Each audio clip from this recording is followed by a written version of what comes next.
Oke, assalamualaikum warahmatullahi wabarakatuh.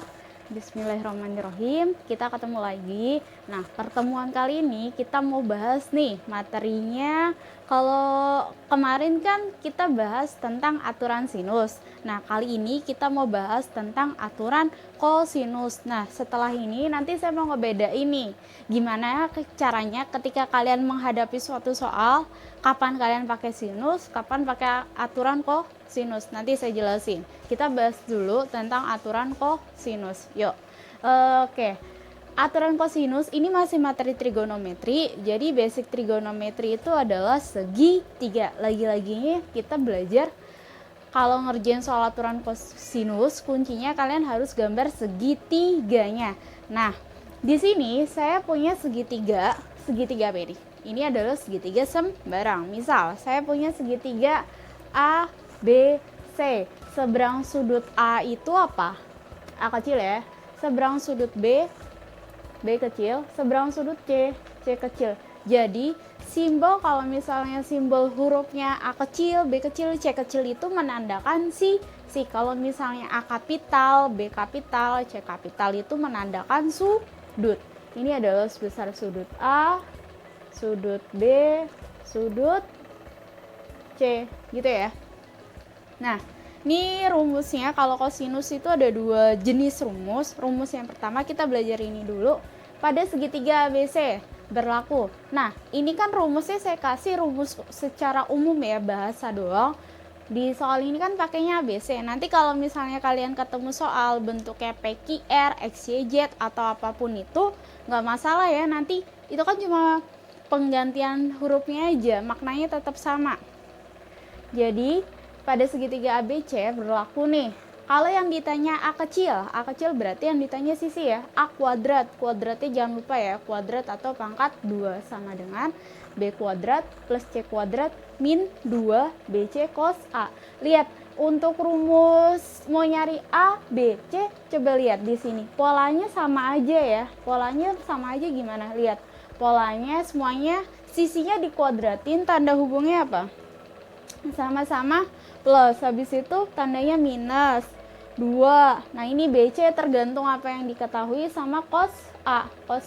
Nah, cosnya ini tergantung. Kalau yang ditanya sisi A berarti pakainya cos A, sisi B berarti cos B. Nanti seperti itu ya.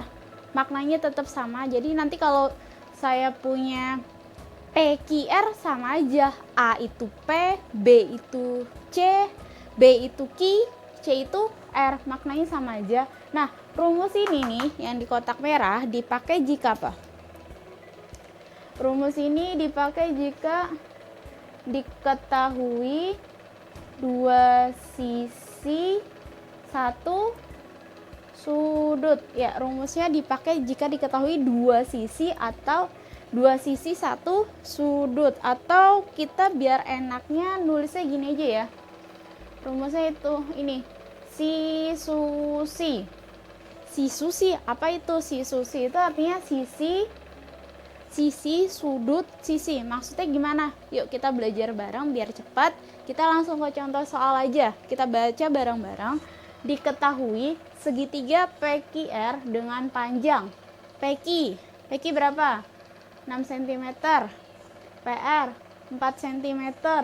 Dan sudut P, nah ini sudut P 120 derajat. Derajatnya jangan lupa. PQR ya, nanti nggak masalah. Rumusnya ABC kok soalnya PQR, maknanya sama aja. Nanti kita tinggal ganti simbolnya aja. Yang ditanya adalah tentukan panjang sisi QR. Berarti yang ditanya adalah sisi ya, bukan sudut.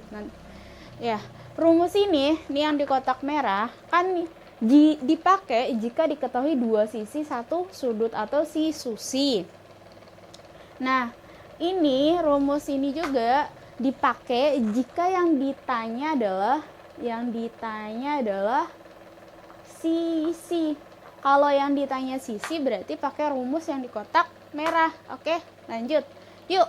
Nah, langkah pertama sebelum kalian ngerjain soal aturan sinus, kosinus itu adalah kalian menggambar segitiganya. Oke, pertemuan kemarin kan ada yang nanya gini, Bu, kapan kita bisa tahu itu segitiganya segitiga sama kaki, sisi, sembarang, siku-siku. Gimana? Jadi biasanya sih untuk soal tuh ada dua, kalau nggak segitiga sembarang, segitiga siku-siku. Gimana kita bisa tahu? Ya tergantung di soalnya. Kalau misalnya di soal ada tulisannya gini keterangannya, diketahui segitiga siku-siku, oh berarti itu adalah segitiga siku-siku. Tapi kalau misalnya, atau dia bilang diketahui sudut A sama dengan 90 derajat. Nah kalau sudutnya 90 derajat berarti itu adalah segitiga siku-siku. Tapi kalau misalnya di soal tuh nggak dibilangin itu segitiga siku-siku sembarang, di soal nggak diketahui apakah dia segitiga siku-siku atau sudut 90 derajat, berarti itu adalah segitiga sembarang. Punyanya di situ ya. Yuk, langkah pertama kita ngapain? Gambar segitiganya. Ya. Ini segitiga apa berarti? Diketahui nggak kalau misalnya segitiga siku-siku? Enggak. Ada 90 derajat? Enggak. Berarti ini adalah segitiga sembarang. Kita gambar segitiganya. Segitiga sembarang. Nanti kalian usahain gambar segitiganya pakai penggaris ya. Ini sudut A, B, kok A, B, C di soal apa? PQR ya, berarti kita ganti. Bukan A, B, C, tapi pakainya P, Q, R. Yuk, terus kita tulis lagi seberang sudut P kecil, seberang sudut Q kecil, seberang sudut R kecil. Nah, terus di soal PQ berapa? 6 cm. PQ yang mana PQ? PQ ini ya, berapa? Berarti PQ itu adalah R, 6 cm. Lanjut lagi. PR nih ya. PR itu adalah Q, 4 cm.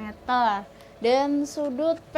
Nah, sudut mana? Sudut P ini 120 derajat. Nih. Berarti jadi gini ngebedain soal, berarti ini adalah soalnya pakai pengertiannya aturan sinus. Kok tahu dari mana aturan sinus? Lihat nih rumusnya. Tadi saya bilang apa? Rumus yang di kotak merah dipakai jika diketahui dua sisi satu sudut. Mana? Nih, dua sisi satu sudut. Jadi dua sisi satu sudut. Ciri khas soal aturan kosinus tuh seperti ini. Jadi gini ya, kalian ingat aja aturan kosinus, berarti ingat aja huruf V. Kok V? Jadi gini, ini kan sisinya. Nih sisi, sudut, sisi, sudut, sisi. Ingat susi. Oh, susi. Berarti aturan kosinus. Sisi, sudut kan di tengah, sisi. Oke, lanjut. Yuk. Udah digambar segitiganya, kita masukin ke rumus. Loh, kok rumusnya beda? Ingat tadi saya bilang apa? Rumus ini nggak masalah ya, untuk simbol tinggal kita ganti aja. Yang ditanya panjang sisi QR. QR itu berarti mana? Ini ya. QR itu berarti P kecil kan? Ya udah. Berarti kita tulis nih, QR itu sama aja dengan sudut P ya. P kecil ya, P kecil. Berarti kita tulis ini QR aja ya, QR atau P. Pakainya ini aja P.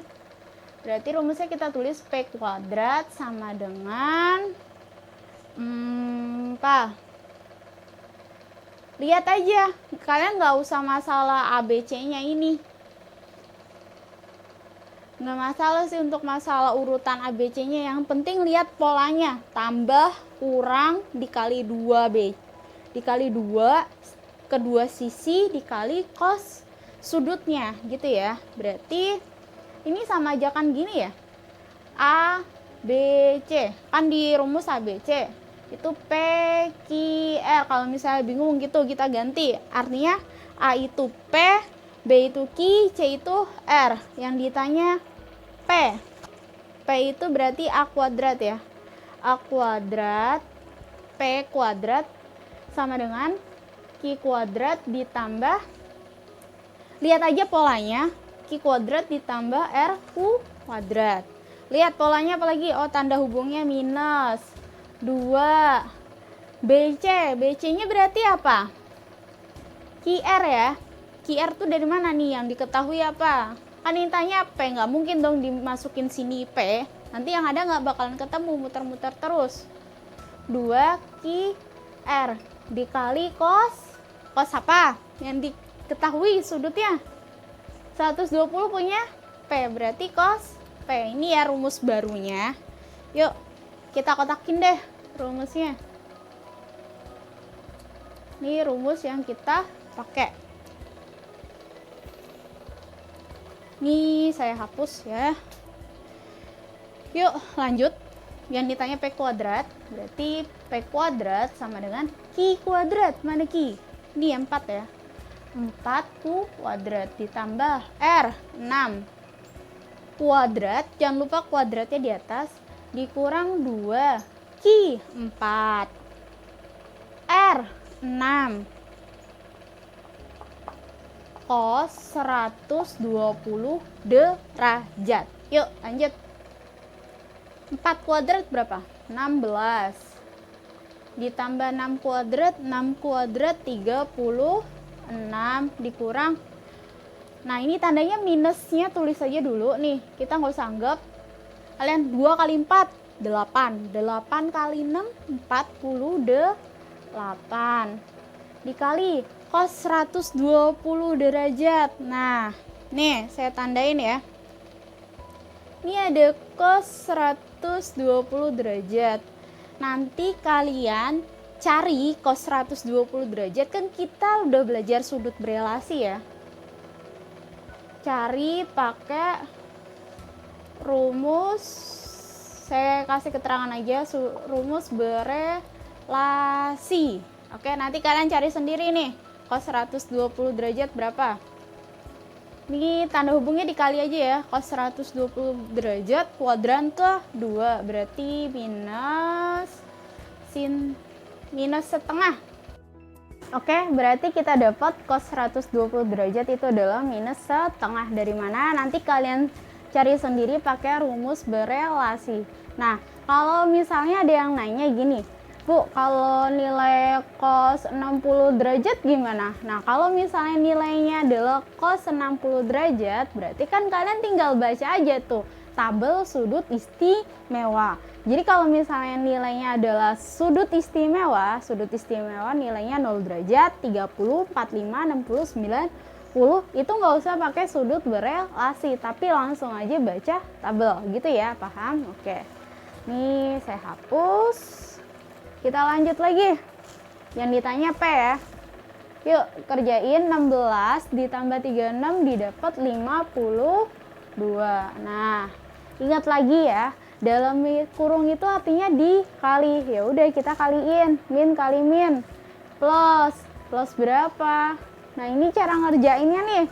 Ketika penjumlahan seperti ini, operasi seperti ini, lihat ya, kalian tuh operasikan gini aja deh. Biar gampang, biar amannya, nanti takutnya banyak yang salah. Nih di dalam kurungin aja ya. Nih 16 tambah 36 gitu sendiri ya. Ini sepaket, nanti kalian kerjain. Min kali min tandanya plus. 48 kali setengah berapa? 48 dikali setengah, berarti kan artinya 48 per 2 sama dengan 24. Nilainya berapa? 24. Yang ditanya P, berarti P kuadrat sama dengan 52 plus 24 sama dengan 76. Yang ditanya adalah P aja, ini kan masih, ini belum selesai ya, ini hasilnya masih P kuadrat, kan yang ditanya P aja. Nih QR itu sama dengan P, dari mana soal QR itu P kecil, berarti P sama dengan, ingat kuadrat kalau pindah ruas satu nyebrang itu berarti tandanya berubah jadi bentuk akar 76 ya. Lanjut yuk sebelah sini aja. Nah dengerin ya, sebenarnya hasil P sama dengan akar 76 ini udah selesai, tapi masih bisa disederhanain. Selagi masih bisa disederhanain, tolong disederhanain. Tapi kalau misalnya nggak bisa, ya jangan dipaksa. Nih, P sama dengan akar 76 tuh berapa kali berapa? 4 kali 19 ini dikali ya. Berarti nilai P sama dengan akar 4, 2. Akar 19 ada nggak? Nggak ada. Kalau nggak ada ya udah di dalam akar aja, nggak usah diapa-apain. Berarti nilai P adalah 2 akar 19. Udah selesai? Udah ya. Sekarang jangan lupa kalau misalnya ngerjain soal-soal matematika itu usahakan selalu pakai kesimpulan di endingnya. Jadi apa? Panjang QR itu sama aja P kan? Sama dengan berapa nilainya? 2 akar 19 cm. Yap, ini ya udah selesai, cukup sampai sini aja. Nanti tolong dipahami lagi. Habis ini kita lanjut contoh ke